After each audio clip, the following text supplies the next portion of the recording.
Hello everyone, my name is Angel and this is Bakers.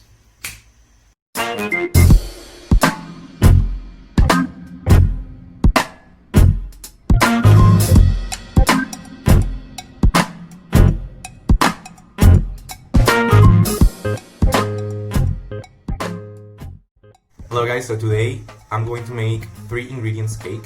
It's really simple and super cheap. You are gonna love this recipe as I do.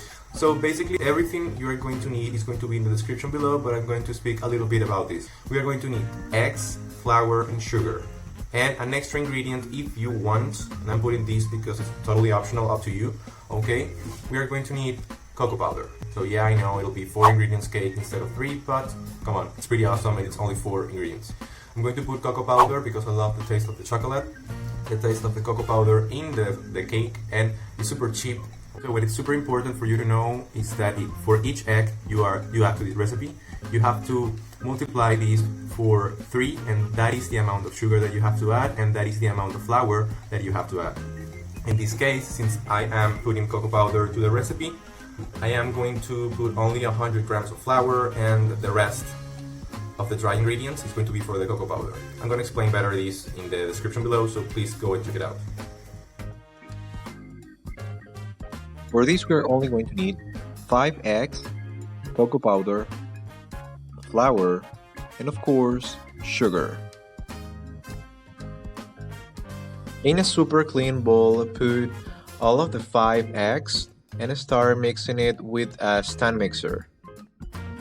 It is super important for you to have the bowl super clean, otherwise the eggs are not going to accumulate the enough quantity of air, and therefore this is not going to work. I mean, the eggs are not going to rise.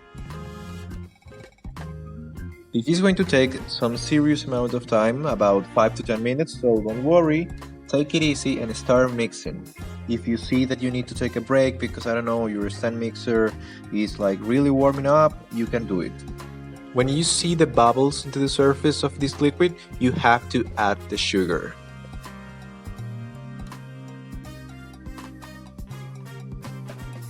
Guys, we're almost done with the whisking of this.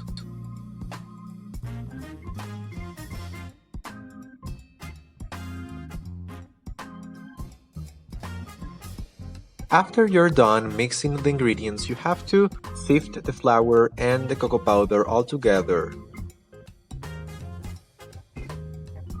This will give you the warranty to have the best crumbs ever. Right now we only want the tiny delicate particles in the dry ingredients, that's why we are sifting this.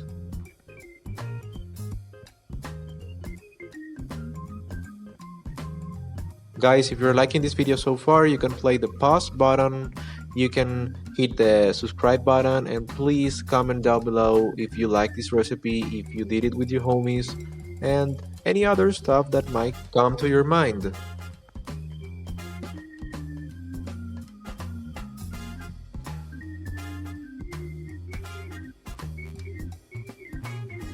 Now, this is the moment where you want to pay really close attention to the details, okay? We are going to mix this, but we are going to mix it really well and with the proper technique. We are going to draw a circle or a number 8. This will prevent the air bubbles to escape, and you would have as a result a fluffier cake. You always have to make sure that you do this with a rubber spatula and to make sure that there is no remaining flour or cocoa powder into the batter, otherwise you would have like little crumbs of or little chunks of flour in the cake, and nobody likes that. Now we are so ready to pass the batter into a cake pan. I pre-buttered and pre-floured a cake pan, and I put it a little bit into the freezer or into the fridge for a couple of minutes so the butter will chill, and after that, as you can see, I'm putting the butter into the cake pan. We are going to heat a little bit the pan into the counter so we make sure there are no remaining air bubbles in the bottom. That is it, guys. We are going to put this into the oven for about 180 degrees Celsius for 20 to 30 minutes. After doing that, we are going to get the pan out of the oven. We're going to let it cool for about 10 minutes, and then we are going to take our cake out of the pan.